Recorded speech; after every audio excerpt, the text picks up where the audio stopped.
you very much. This is the Truth Breakfast Show. Since morning, we've been doing this, talking about continent, taking a real look at African liberations. And this is intended to celebrate African Liberation Day, which will be on Sunday, and to, of course, place Africans and, of course, Liberians in the proper perspective to understand the history of this great continent and how we can muster the courage to do more in developing Pan-Africanism on the continent. I have been Mamadi Diakite, along with my friend and brother Solomon Ware today. We are closing our special series on Pan-Africanism, and we are privileged to have with us the representative of the African Union Commission chairperson to Liberia, and His Excellency is Oluwatoyin Solaja. I don't know whether I got that pronounced well, but thank you very much, Ambassador, for coming to the True Breakfast Show. Thank you very much. So how is it this morning? Fine, thank you. Wonderful. Did I pronounce it well? Oluwatoyin. Oluwatoyin, yes. Solaja. Okay, the H is for... Well, is eight. Eight is Harrison. Well, those Western. is part of what we're talking about here, colonial names. Okay, Harrison. Anyway, thank you very much. I see you are a more Nigerian today than anything else. We're more from the north. I'm dressed this way, you know. How do you call it? Back in Nigeria, we call it gobi. Gobi. And the kind of cap you put on, you know, shows which part of Nigeria you come from. Okay. Different types. We've been seeing people coming here in court. The other ambassadors were in court, and here you're trying to display the typical Nigerian identity. Why do Nigeria always take along with you your culture and your... Well, any secret beyond that? Because, you know, culture is really embedded in Nigeria. You know, it's a country of 170 million people, about 379 ethnic groups, thereabouts. Okay. So each one wants to really show exactly. Okay, you know. That's great. And I really like the Nigerian for that. You know, they display the identity. Even in their tone, you know, you see Nigerian. That's right. Thank you very much for that. I hope I will salute my second start pricing that to a very large extent. So let's get to know you a little bit. Who are we talking to? How did you enter the service? Well, my name is Toyin Solaja, the Oluwatoyin you talked about for short. Okay. Toyin Solaja. Well, I'm originally foreign service officer. Okay. I still belong to the Nigerian Foreign Service. I'm on secondment to the African Union, and I've been in diplomacy for about 33 years plus now, you know, drawing towards retirement. Of course, like I said, I belong to the Foreign Service. And African Union, the liaison office, is a diplomatic mission and a continuation of the job, you know, that I'm doing. I graduated about 34 years ago. I majored in French, in modern languages, French major. And of course, since then, I've been in diplomacy, you know, acquiring experience and skills in foreign service, international relations, diplomacy, you know, and so on. But in 2011, I was heading the Nigerian mission in Cotonou when I was seconded to the African Union. So I came in October 2011. Just shortly before the the presidential elections in Liberia, to head the liaison office of the African Union. That's about 2 years plus now. I've been here since then. Okay, so I've been going. Yeah, wonderful. Enjoying it. Wonderful. And I know, thank you very much. At least we know now who we're talking to. As you already know, we've been talking about this, how we can celebrate Pan-Africanism, talk about the African liberation. And whenever we talk about that, we see the African Union. So I thought, you know, important to have you on the platform to talk about the African Union. So let's start with the history of the AU. How did we arrive here? You know, before you could talk about the history of the African Union, you have to go a little bit backwards to talk about the organization of African unity, which of course gave birth to the African Union. And of course, as you know, the OAU itself, the idea was conceived here in Sanekwele in 1959, among the three of the biggest presidents then, Secretary Topman of Liberia and Nkrumah, exactly. And of course, this materialized. That's what the conception of the idea. It materialized on the 25th of May, 1963 in Ethiopia, when the Organization of African Union was actually born. So when we talk about 25th May, we talk about, when we celebrate it nowadays, we call it the Africa Day. That's what we call it. and it is normally celebrated in virtually all countries of the world, especially by the African diplomatic corps in those countries. Because really the African Union has liaison offices in only 13 countries in Africa. They're normally present in the post-conflict nations. So in other parts of the world where there are no African Union offices, it is the African diplomatic corps that the ambassadors gather together to celebrate the Africa Day, and that Africa Day is the May 25.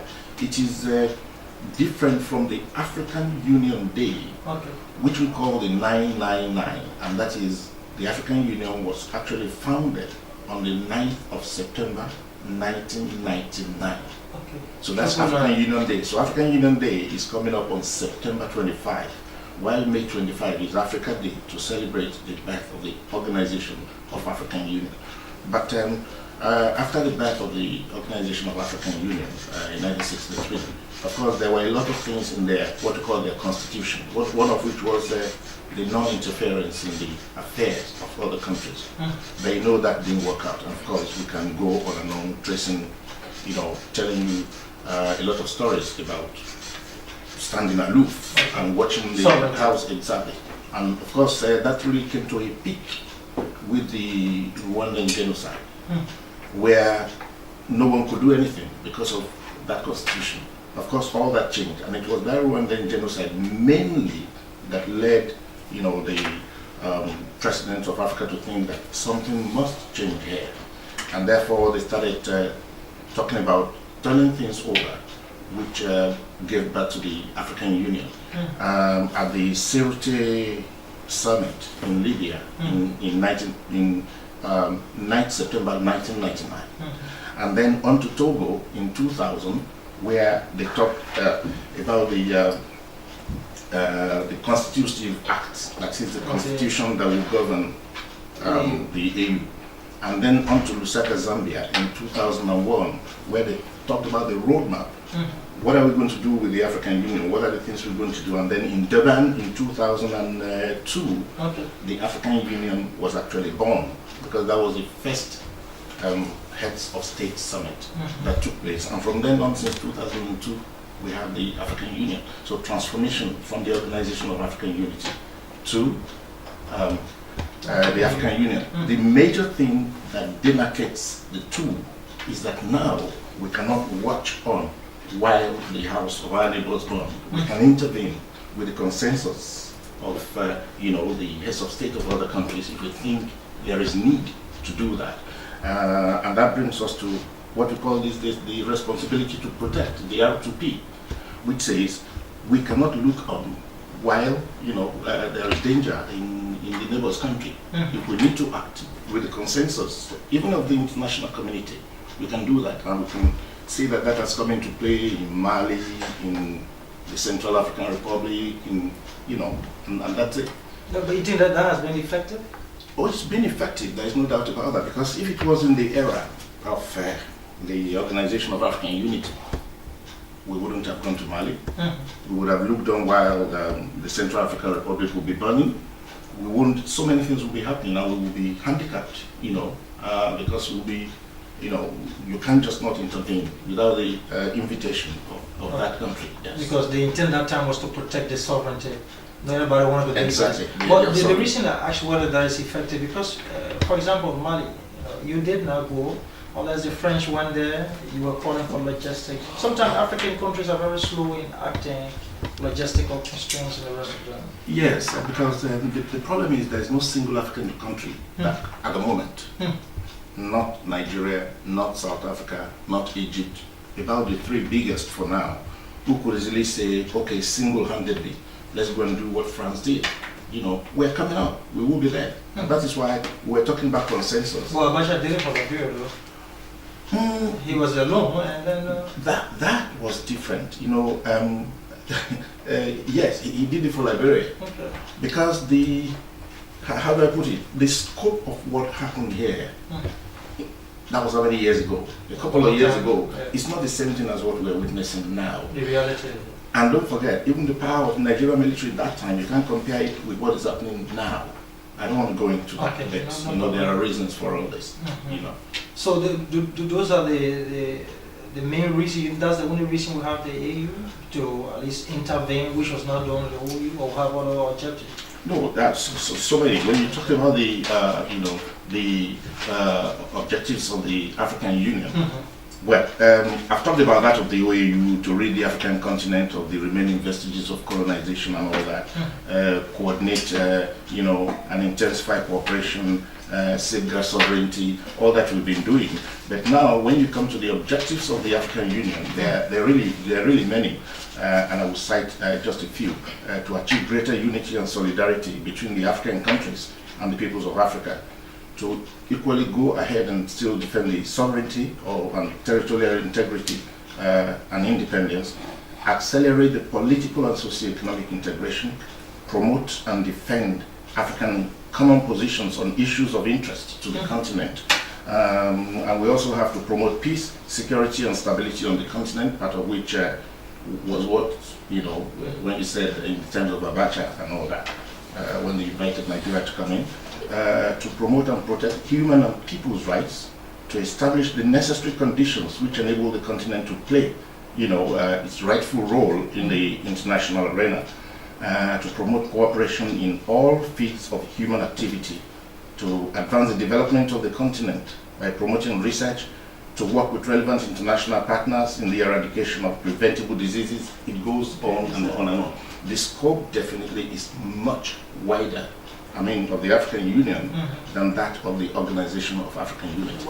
In your mind, in your reading, what you identify as the constraints faced by the African Union in fully achieving its objectives? Yes, I'm sure you're talking about the challenges. That's the word the diplomat uses. Yes. Challenges are multifarious. That's what I can call it. It's endless. For example, I would say there is lack of genuine unity. We're talking about unity, but in my own opinion, there is lack of genuine unity, because if we still see ourselves in Africa, we have Anglophone, Francophone, Lusophone, Arabophone. People first of all identify themselves based on their ethnicity first of all, then colonial affiliation and so on. Dr. Kone came earlier and talked about Pan-Africanism, which is yet to materialize really, because Pan-Africanism is what? If you summarize it, it means to think completely African before any other thing. It is really not happening now, and that you can see from all the conflicts happening all over in Africa. What is causing it? First of all, ethnicity, and then resources, and so on and so forth. But with true Pan-Africanism, I think this will be completely out of it. But that's the reason we have the AU now, to do something about uniting all of Africa. Yes, you're right. You see, African Union is playing its own part. But our member states playing their own part. We have various instruments in place, various initiatives in place, a Lagos Plan of Action on the advancement of economy, name it, something on conflict, how to eradicate it or prevent it. We have all these instruments in place. Then you discover that some African countries have not even signed, let alone ratify these instruments useful to all of us, through which we can act and bring about this unity, economic development, stability, peace and security. Out of 54 countries, for example, if I may deviate a little bit, 48 countries have signed, just signed all these, about 15 different instruments covering all spheres of endeavor. 48 countries signed, 24 have only signed, have not ratified, let alone to domesticate. 24 have signed, have ratified, but have not domesticated. Six of them didn't even think it's worthwhile at all to even sign or ratify these instruments. So if you don't even start from those basics, how do you come up to what you are talking about now, unity and all that? So what I'm saying is, the African Union as an organization is playing its own part, and you could see it on paper. We have 2 summits every year, January and the Extraordinary Summit in July. They don't go there for funfair, they are not there for, what can I call it, for exhibition. It's to talk about the problems of Africa. and ask people to go home and put these things and implement these things. But more often than not, they get to the next summit and you're still saying the same thing over and over and over. And unfortunately, there is no way you make these things binding. You know, there are no punishments for, okay, what we discussed 6 months ago, how many countries have done this? Those who haven't done it, this is what we're going to do to you. No, you know, because it has to be by appealing to the countries, by showing them that these are the gains of what they're trying to do. But a lot of countries don't even. But why is it difficult to get those cooperation from the very African countries? Yeah, or just in the typical African mentality? Not really. You see, you have to look at our backgrounds, our political backgrounds, and what's that political background? The colonization. A lot of our African countries were still tied to the apron strings of our former colonial masters. They don't want to let go. Some of us too are not even interested in letting go because, generally speaking, the elite, so to say, is a bit selfish. They are comfortable, you know, and they don't want to rock the boat. Some of them don't want to, you know, like step on the toes of the colonial master. So, you know, it's business as usual. Until we are able to stand independently. And how can you be independent when you are not economically independent? So yes, all we've been doing these years is fighting. So you mean we're not going anywhere? Because the statistics you just gave seem to be a little bit troubling to me. That we go to these conferences, the simplest thing of just signing and ratifying some of these economic, political, regional instruments seems to be difficult for African leaders in African countries. Yeah, it is. In fact, I cover both Liberia and Sierra Leone. I'm just back from Sierra Leone. I came back just about to go and do this. You see, between Liberia and Sierra Leone, there's a little difference. Liberia has signed a lot of instruments, but are yet to ratify the core ones. Whereas, on the other side, they have signed, they have ratified, but to domesticate and implement is what they haven't done. And this is what we've been working at, you know, in conjunction with the civil society organizations here, to kindly help us plead with the government to at least, first of all, after signing, at least ratify. After ratification, we will know what to do next, to move to the next stage of implementation, and that's where we still are. So these are the little problems we have. Little, these are serious problems. Well, it depends on who is. You want to be diplomatic about that? No, that's true. Yeah, so what you think our problem in Africa is leadership? Partly. Talk about that. Oh, partly yes. You know, there are some areas you don't really want to foray into because they're very sensitive. Yeah. No, but use your diplomatic stage to push those ones across. No, Because I don't expect a diplomat to criticize an American president, especially an EU, you know, commission representative to Liberia. But let's just do it broadly. Yeah, like I said, some heads of state are willing to do these things, but as long as you are not economically stable, economically independent, the foreign powers have a way of countering all these things. For example, you have your budget and you have to depend on the foreign power to subsidize. There's nothing bad in that. You know, you may not be totally, you know, able to afford your budget. But as long as we don't use our own resources to solve our own problems, they say he need the basics. Exactly, he who pays the piper. Exactly the problem. That's why I say, you know, that's one of the biggest problems we have. So when you said is it the leadership, I said partly. There are definitely other problems which are militating against our standing firm, our standing independent, let alone even moving forward. With all these conflicts we have here and there, what happens is like we take a step forward and oftentimes you do 2 steps backward. That is the problem. We're making the progress. Look at the indices that out of the 10, you know, how do I put it?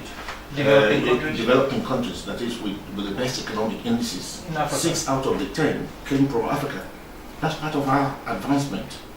But when you do that, and then before you say Jack Robinson, you have conflict in this country, you have conflict in that country, the you know, resources that we should have used to consolidate these economic gains we're making. We spend them on small arms and weapons and all that, refugee problems, exactly what I call one step forward in economic development, two steps backward in conflict problems, and that's what I mean. This is really, because I even read it last time that even the African Union budget is funded by the Europeans substantially. And that seems to be a little bit troubling to me, that should be the simplest thing that we should do as a country.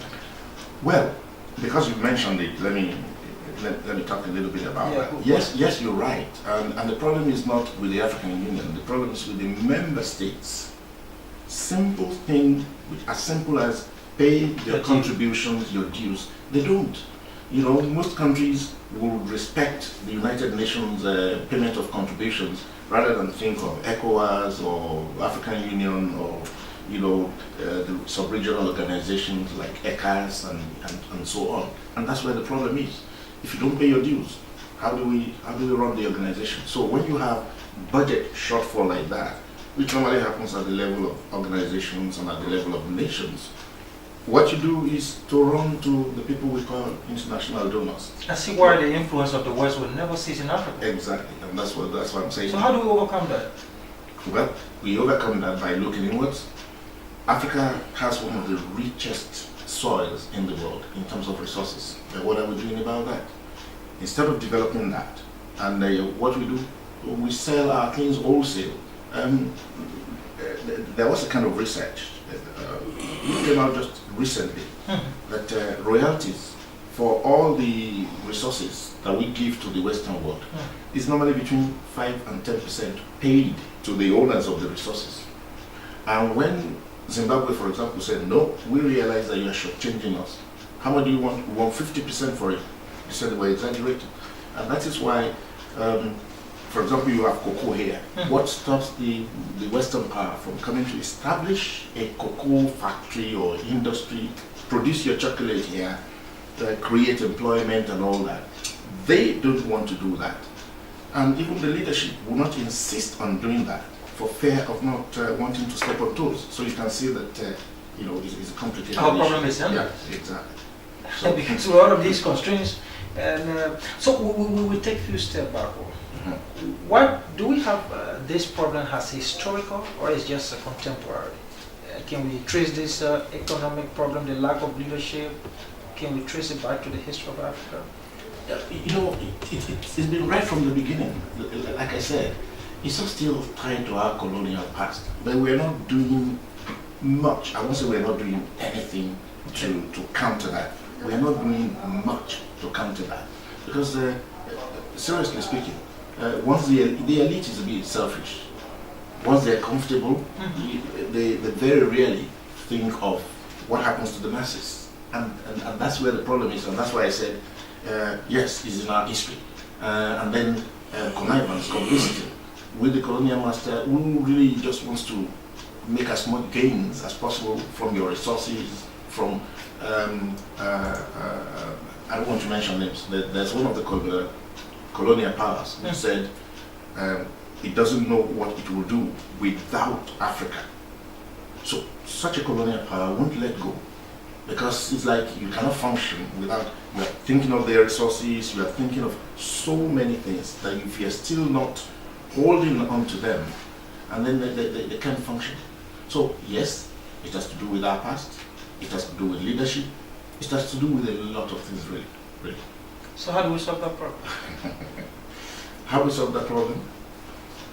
By looking inward. First of all, honestly, the most viable thing we have to hold on to, which we are not using, is agriculture. For example, we have some of the most fertile lands in the world, especially in the equatorial region, where it is said, just throw a seed on the ground and you don't look back. Before you know it is germinating. Other countries of the world, even the developers, they will need all these chemicals and all that to get their soil to be fertile. We don't need that, but we have, Fertile soil. Hectares and acres of land lying fertile. That's number one, And then the development of the resources. First of all, even good governance, you start from there. Finished product. Yes, without good governance, without, getting your human rights policies right, And that's what causes conflict. As long as you have conflicts, you can never think of economic development. Never. Peace and security comes first. And African Union has done something in that regard, saying that it has a mission to bring all African conflicts to an end, try as much as possible, by the end of 2020. Maybe, if that happens, God help us, then we can think of... That's not too far though. It's not too far. We're talking about like 6 years' time. If that ever happens, then we can think of, starting on a kind of tabula rasa, a clean plate, probably from the beginning of 2021. If this conflict ceases, then all the money, all the funds we spend unnecessarily on purchasing arms, spending on refugees and all that, we might invest all that in economic development. You think the West perhaps put up a push that they don't care about Africa based on how you behave as a continent sometimes? And I bring specific issue. Egypt was suspended by the African Union. Yeah. But the European Union invited Egypt to the EU-Africa summit. Why they refused to invite al-Bashir of Sudan, which was in a good book with the African Union? Because I expected the African Union to have boycotted the EU-Africa summit based on that position. That's just saying, I don't care about what you think, I don't care about what you do. You see, one of the policies of the African Union is that no matter who you are, that is the country, once you overstep your bounds by, doing things that are anti-African Union policies, and that is, illegal change of power, as we call it, as it happened in Egypt. First of all, you are suspended. You are kept away from all African Union activities. But they say, as improvement is noticed, because there will be a roadmap where you talk about it, okay, you've done this, we'll keep you out of the African Union, everything, but the roadmap, this is what you have, by so date you do this, you do that, and you could see that that is going on in Egypt. And I think next month or so, they are going to have their presidential, the presidential elections, different from when indirectly they seized power. So African Union noticed that they are taking, conscious steps towards rectifying the mistakes they made, towards illegal seizure of power, going back to democracy. And that is why they are almost there. Probably in another 1 month, they will have a president, and they will be back to, they will have imbibed again democratic values. And that's why I think Egypt was invited. You can't say that about al-Bashir, for example. And that's why I said, these things are delicate. You better... we're talking to exactly. Thank you very much, welcome. It's a pleasure. You just outlined some of those things, and can we say that the Pan-Africanism that has been preached seems to be diminishing now, because you spoke about some of these challenges, like the independence of some of the African countries. Africanism is think Africa. Yeah. But like I said, how can you think of Africa? It's like someone saying that, it's like you can't afford 3 square meals a day. You can't even afford 1 square meal a day.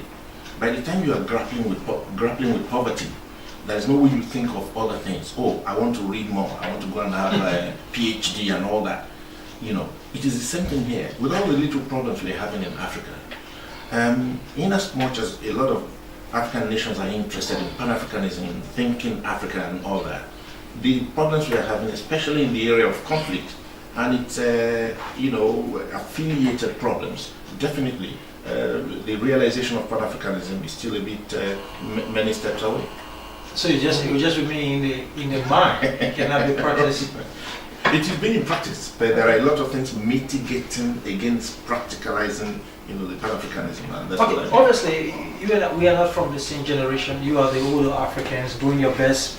If you look at the new Africans, the future generation of Africa, what are some of the things you want to tell them about this continent that will make our progress strong and secure our unity? Your pieces for that.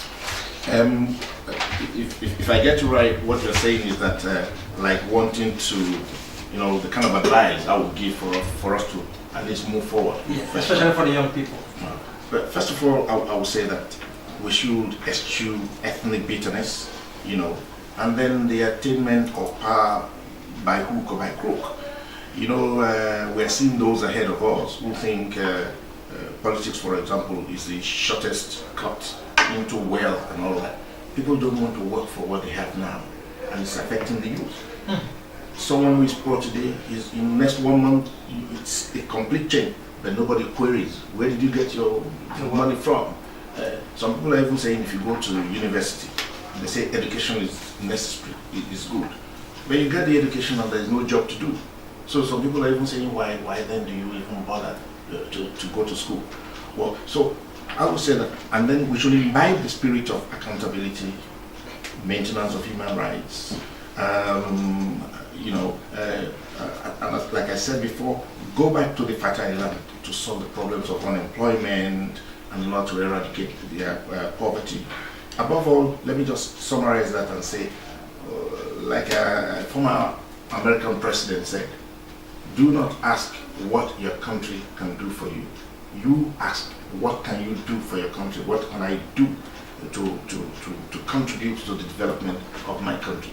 And that basically will bring a lot of, will solve the solution to it. So some of the African presidents really are not too strong on their human rights credential, and the EU sometimes don't take action when these violations become very evident. You see, like I said, many of our instruments are not really binding on member states. But can we start making them binding somehow? Well, we are taking steps towards that. Sanctions. It's still a long, exactly. But then we're trying our best in that regard. Like you rightly said, sanctions. Economic sanctions, travel ban, those sort of things, to pressure some African countries and press them to do the right thing. You see, in collaboration with the United Nations, that is possible. But at the level of the African Union to say, okay, travel sanctions and all that, by sanctioning that country and suspending your membership of the African Union, like it happened with Niger, with Egypt and some other countries, it's a step towards, in the right direction. We're going there, but we're not there yet. Yeah, like you talk about agriculture. We see the West coming to Africa, grab our land. They call it land grab, and African leaders are still giving away the land. And that way impede our attempt to go back to the soil.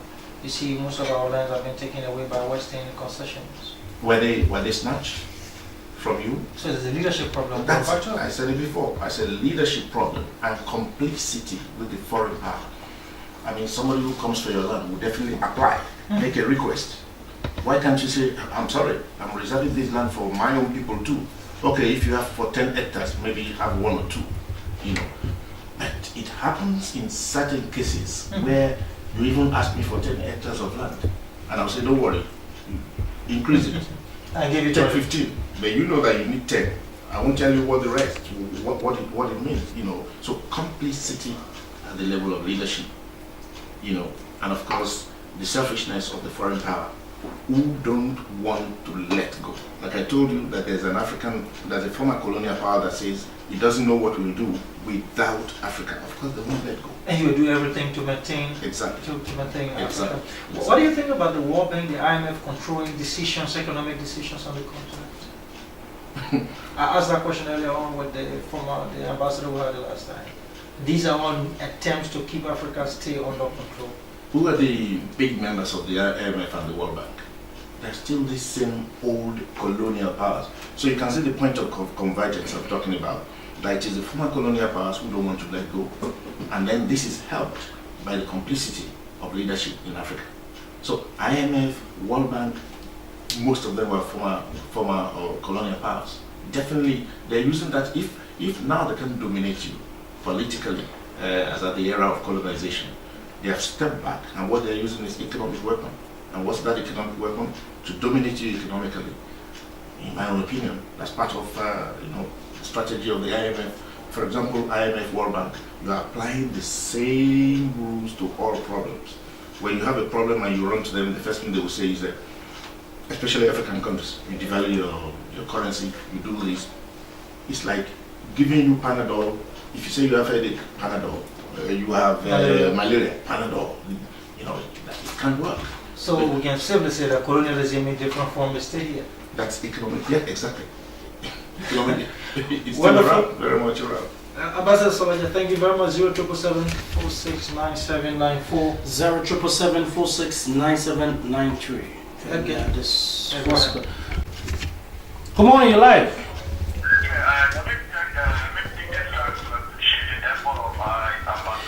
You want us to know your name? Yeah, my name is Oluwatoyin Solaja. I'm calling from my phone for the looking down. Go ahead. I hardly appreciate the liberation. The one point I was getting from there is the issue of getting back to the source. I think that can also help the youth generation of Africa. We continue to listen to that view because it creates the issue of employment.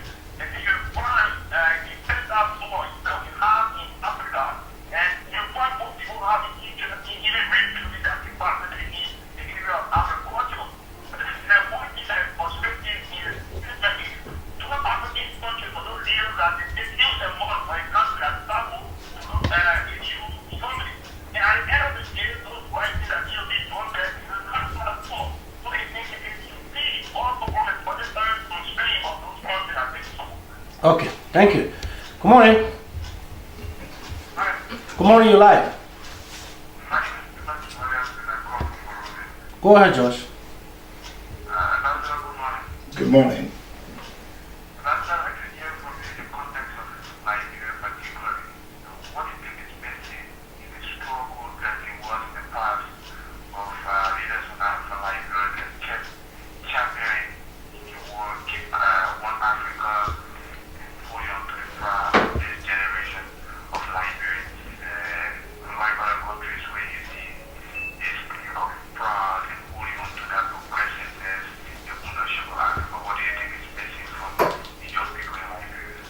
Okay, so let me take the next call. Good morning.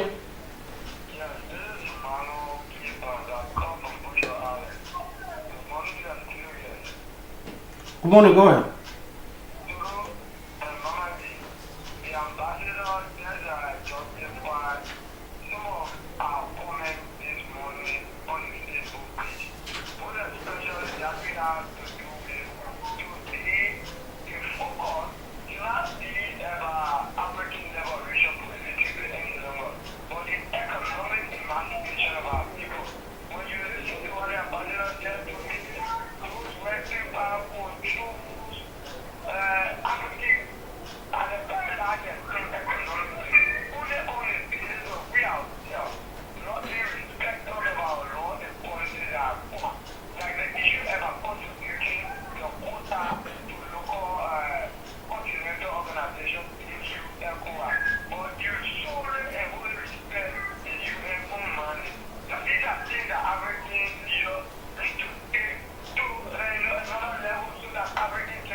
Oh, thank you.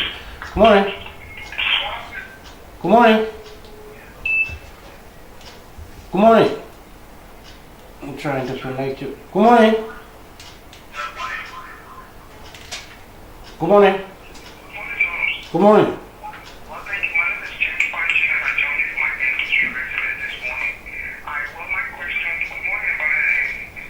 Yeah, good morning.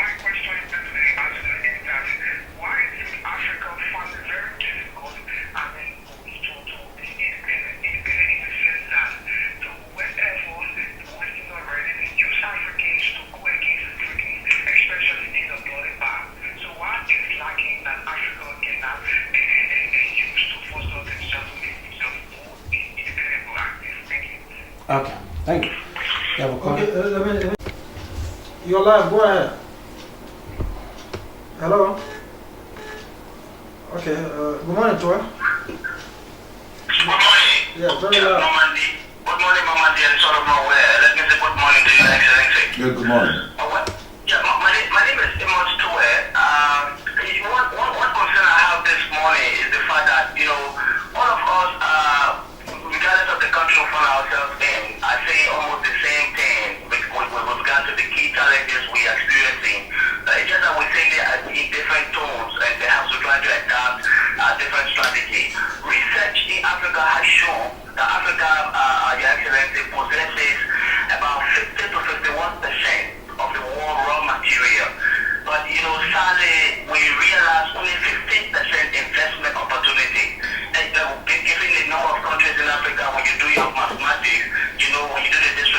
obviously, which one of the countries will carry what the percentage will go to each of the countries. But what is key now is the fact that the issue, given our position, given the fact that, let's say she's much more vulnerable to the West.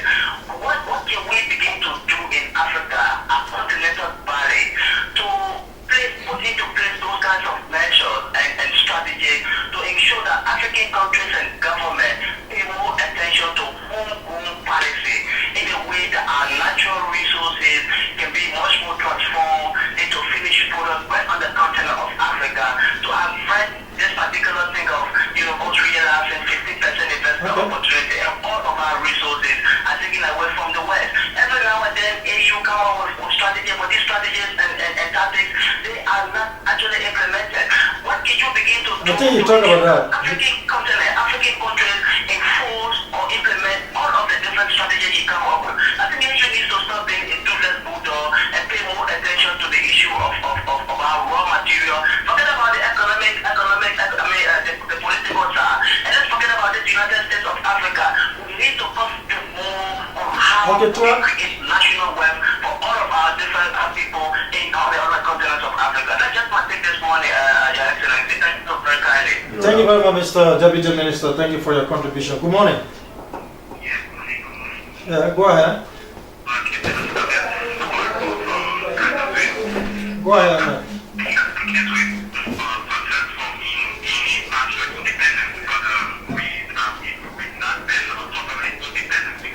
Yeah, I think that's a consensus.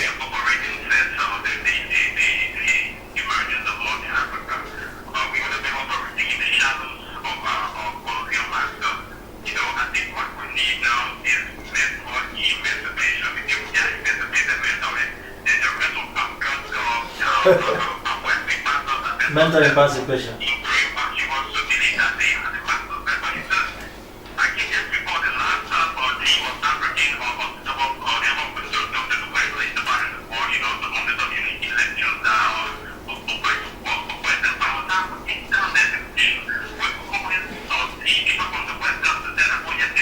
Okay.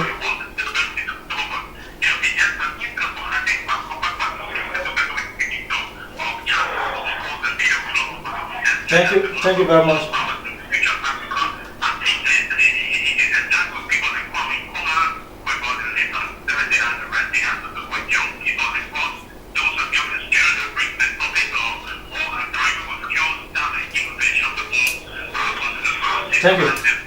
Thank you very much. Good morning.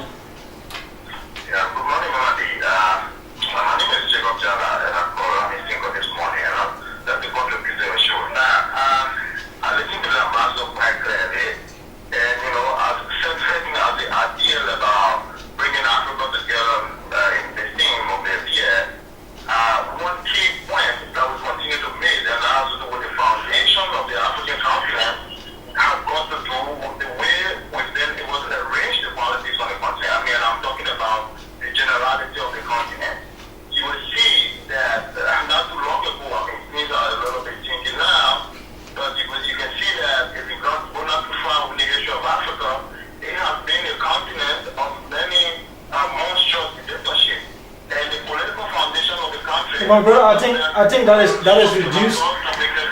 That is reducing tremendously. We don't have many dictators. No, I think that is reducing tremendously. Yeah, I mean, it has started to reduce, but we still a little bit of the pace in terms of making the political institution and trust as inclusive as possible. I mean, the Arabs can play a major role in destroying some of those martial dictatorships that are continent. So, if you go that far, I mean, why is Africa has poor and as compared to our counterparts in Europe and America, the reason is quite simple. You can see that if you go to England, for example, there's something what you call capital for creating destruction. If the Industrial Revolution brought in England, I mean, the removal of the domination of power from the king to parliament. So we need to establish that on the African continent to distribute political power more broadly, which will set a foundation for economic prosperity. If we don't get to that place, if we don't get to that level, it will be technically impossible to experience economic prosperity on this continent. And we do not get prosper economically. We cannot achieve the one of what United Africa we're talking about, because what we have to say about it makes Yeah, but you did not mention the role. You did not. You want to mention. You meant to mention what we can do as young people, young Africans, to make this come true. Well, in the first I talk about economics. Okay. We need to get the economics right. We cannot. Africa is a vast portion of poor people. This must be made quite clear. In a continent, some of better amounts of better Europe. We see European kids and American kids, and they have access to iPad and computers. How many African children in the continent have access? So they're making it normal and tremendous like this big progress in terms of technological advancement. Wonderful. For example, so in Africa, we below there still. Thank you. So therefore, leadership and the ability of African leaders. I mean, Yeah, I think that you are in agreement with the ambassador. He said that though. yeah, they can talk about Pan-Africanism on the African continent, and we have somebody criticizing for some of our leaders who pronounce Pan-Africanism. And when it comes to the economy, we didn't prosper. So why is it that Roma and all the Pan-African leaders did not experience of sustainable economic prosperity under those leaders? Thank you. Politics is changing, but economics was not right. So Thank if you. we don't have it right, I'm sorry for Africa. We continue deluding ourselves about bringing Africa together. We need to get the economics right. Thank you very much. Let me take this one as my final call. Go ahead. Good morning. Yeah, you're breaking. The interest in this conversation is too high. Everybody wants. Yeah, go ahead. All right, Mr. Jolly, welcome.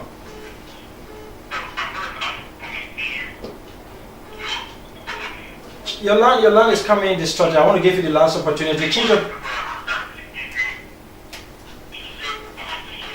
Thank you, man. I can't continue with that. It's a very terrible line. Good morning.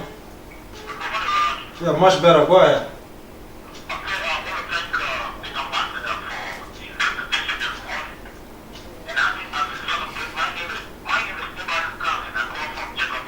Go ahead.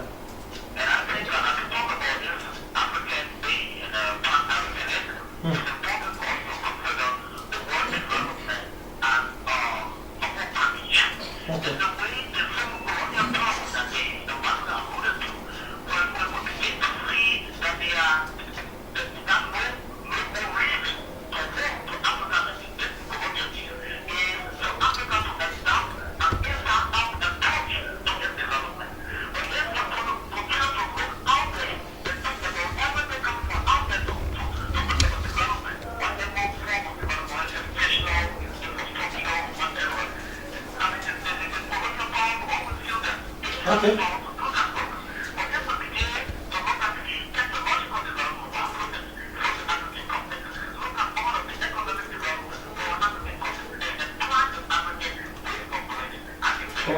What they call African way of listening. Thank you. Thank you very much. Let me squeeze in the Deputy Minister of Information. Go ahead. No restore. Good morning, Melody. Thank you very much for having me. Let me say good morning to the studio guest. Well, it's been over 50 years since the majority of the African continent has received their independence. But we are still struggling under the canopy of this colonial madman that sort of dominated our continent. They know if we have this conversation 50 years, 100 years from now, I hope we will not be blaming our former colonial masters. Listen, I was just reading this morning. The People's Republic of China signed $400 billion agreement with Russia to allow Russia to provide them oil for the next 30 years. 30 years ago, it was the superpower rivalry between the United States and the Soviet Union. The Soviet Union could not produce a single commodity competitive to products coming from newly market economies like Singapore and those other in Southeast Asia. We in Africa need to realize that we need to move ahead. Yes, we can always go back into history and fought those who colonized us and massacred our continent. But we need to now take our destiny into our own hands. Like the Chinese and other Asian countries, China moved over 300 million people out of poverty over the last 20 years. So, yes, I acknowledge that colonialism impacted the continent, but I think the rhetoric, quality, is how do we now take advantage of other opportunities, such as other countries are taking advantage to accelerate our economic Okay, Minister Torres. Thank you, Minister Torres. Thank you very much. Wow. Okay, my inbox is loaded. I don't want to read all of these text messages, but let me just skim through them. Many of them.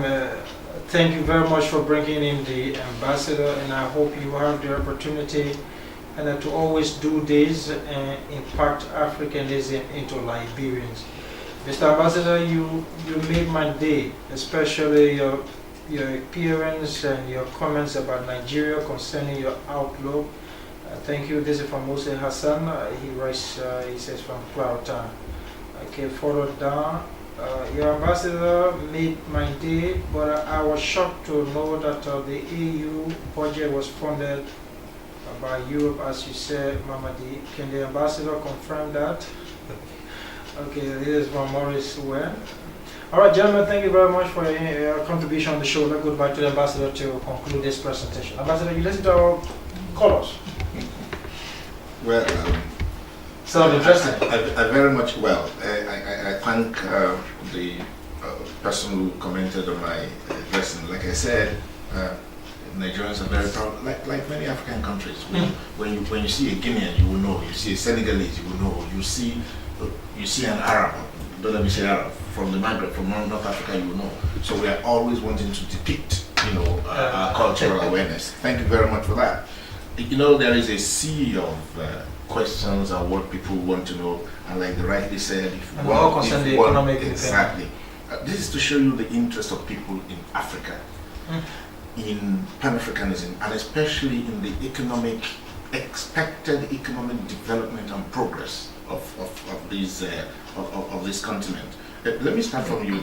The very last person, I think, was the thing you read, that the AU budget is donated, or the EU is funded by.